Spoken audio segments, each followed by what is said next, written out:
नमस्कार, मैं हूं समी अहमद और आप देख रहे हैं सत्यहिंदी.com। आज चर्चा करते हैं बिहार की एक और महत्वपूर्ण सीट की जो 5वें चरण की है और ये सीट है हाजीपुर। हाजीपुर से आप जानते हैं कि रामविलास पासवान लंबे समय तक सांसद रहे और उनका काफ़ी नाम मंत्री के रूप में भी रहा। इस बार वहां रामविलास पासवान के बेटे चिराग पासवान और आरजेडी के शिव चंद्र राम के बीच मुकाबला होना है। आइए देखते हैं कि ये मुकाबला कैसा होगा और किसकी क्या उम्मीदें कहां से बनी हुई हैं। पहले चर्चा करते हैं चिराग पासवान की। 42 साल के चिराग पासवान ने पहले फिल्मों में किस्मत आजमाई और फिर पिता स्वर्गीय रामविलास पासवान की राजनीति की विरासत थाम ली। उनकी सबसे बड़ी पहचान तो रामविलास पासवान का पुत्र होना ही है, मगर पिता की मौत के बाद उन्हें राजनीतिक एकाकीपन झेलनी पड़ी। रामविलास पासवान की मौत के बाद उनके भाई पशुपति कुमार पारस से चिराग पासवान की नहीं बनी, दोनों अलग हो गए। पारस ने 5 सांसदों के साथ पार्टी तोड़ ली और खुद केंद्र में मंत्री बन गए। इस तरह चिराग पासवान अलग थलग पड़ गए।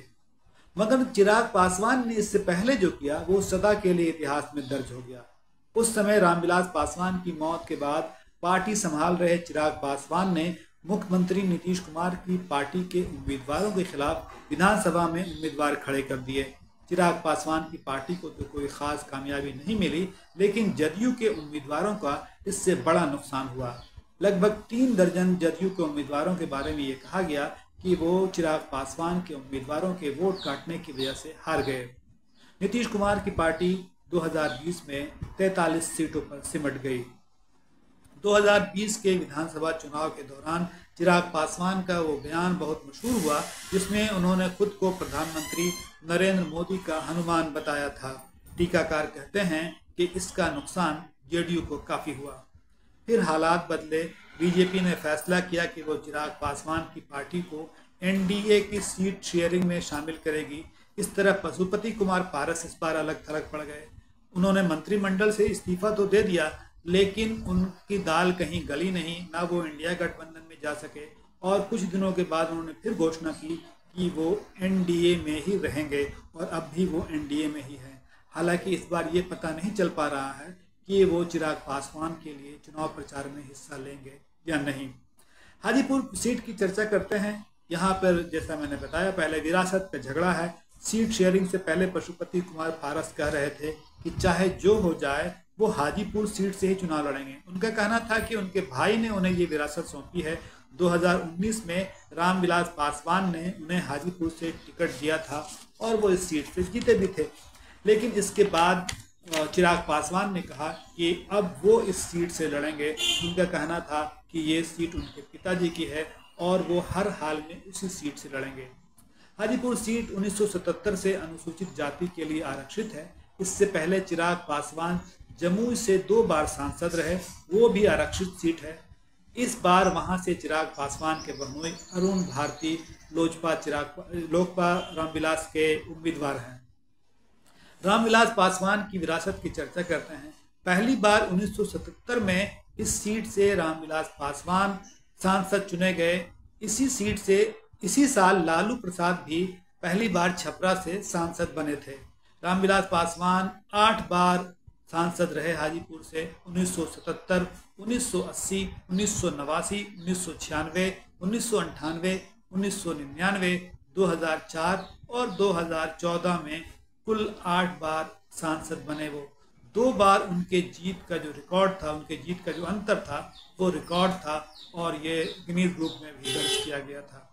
रामविलास पासवान 2 बार चुनाव हारे भी वहाँ से, लेकिन कुल मिलाकर उनका दबदबा बना रहा और वहाँ से वो मंत्री भी बने उस सीट से सांसद बनकर।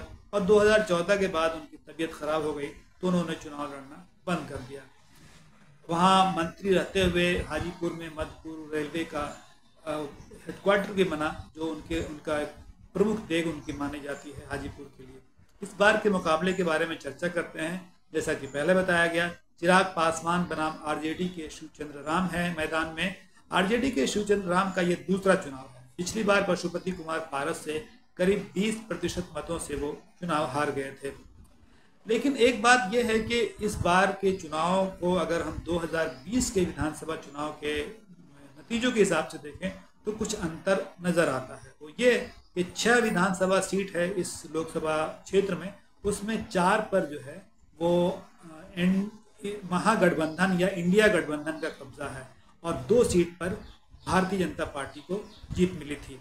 हालांकि ये कहा जाता है कि विधानसभा चुनावों का असर बहुत नहीं पड़ता लोकसभा चुनाव पर, लेकिन ये इसके लिए जानकारी के लिए, समझने के लिए ज़रूरी होता है कि 2019 के लोकसभा चुनाव के बाद वहाँ जो हुआ विधानसभा चुनाव हुआ उसका परिणाम क्या रहा।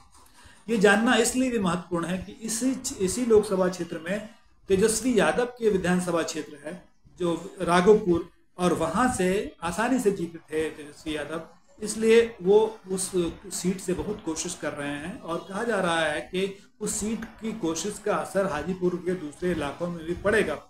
वो पूरा जोर लगाए हुए हैं तेजस्वी यादव, और क्या उनकी सीट से कितना लाभ मिलेगा ये तो चुनाव के परिणाम आने के बाद पता चलेगा।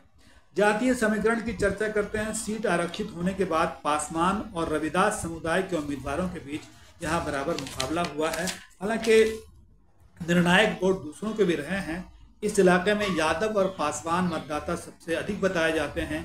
रविदास, कुशवाहा, राजपूत और भूमिहार मतदाता भी निर्णायक बताए जाते हैं। यहाँ एक बात की चर्चा और ज़रूरी है कि वैशाली सीट जो है वो बगल में है और वहाँ आरजेडी ने मुन्ना शुक्ला को टिकट दिया है जो भूमिहार समुदाय से आते हैं। कई लोग ये कह रहे हैं कि शायद भूमिहार को टिकट देने का फ़ायदा इस जगह भी हो और हाँ, हाजीपुर में भूमिहार मतदाताओं का इसी वजह से आरजेडी के उम्मीदवार के प्रति झुकाव हो सकता है। शिवचंद्र राम के बारे में थोड़ी चर्चा करते हैं। वो काफ़ी अनुभवी हैं, 51 साल के राजनेता हैं, 2 बार विधायक रह चुके हैं, मंत्री भी बन चुके हैं और रविदास समुदाय से आते हैं, तो जाहिर है उन्हें रविदास समुदाय का तो पूरा समर्थन मिलेगा ही। साथ ही उनके साथ जो समीकरण है वो आरजेडी, कांग्रेस और वीआईपी का जो कोर वोटर है वो उनके साथ होगा। और ये बात भी लोग चर्चा में कह रहे हैं कि पशुपति कुमार पारस की वजह से जो असमंजस की स्थिति बनी थी उसका फायदा भी शिवचंद्र राम को हो सकता है। चिराग पासवान की चर्चा एक बार फिर से करते हैं। उनके पास पासवान समुदाय का पूरा वोट होगा, बीजेपी का कोर वोटर होगा। जेडीयू के वोटरों पर थोड़ा शक है क्योंकि जेडीयू के वोटरों का ये मानना है कि 2020 के विधानसभा चुनाव में उनके कारण यानी चिराग पासवान के कारण ही जेडीयू के उम्मीदवार हारे थे। तो क्या इस बार जो जेडीयू का कोर वोटर है वो चिराग पासवान को समर्थन देगा या नहीं, इस पर सवाल बना हुआ है। हालांकि एक फ़ायदा ज़रूर है चिराग पासवान को और वो है प्रधानमंत्री मोदी का उनके साथ होना। प्रधानमंत्री मोदी ने उनके लोकसभा क्षेत्र में चुनावी सभा भी की थी और उन्हें अपना छोटा भाई भी बताया था। चमक दमक और नाम के हिसाब से चिराग पासवान काफ़ी आगे नजर आते हैं, लेकिन 2009 में रामविलास पासवान इस सीट से हार गए थे और तब उन्हें राम सुंदर दास ने हराया था। क्या इस बार भी कोई उलटफेर हो सकता है? क्या शिवचंद्र राम अपने समीकरण की वजह से, अपने जातीय समर्थन की वजह से, तेजस्वी यादव के चुनाव प्रचार की वजह से कोई बड़ा उलटफेर कर सकते हैं?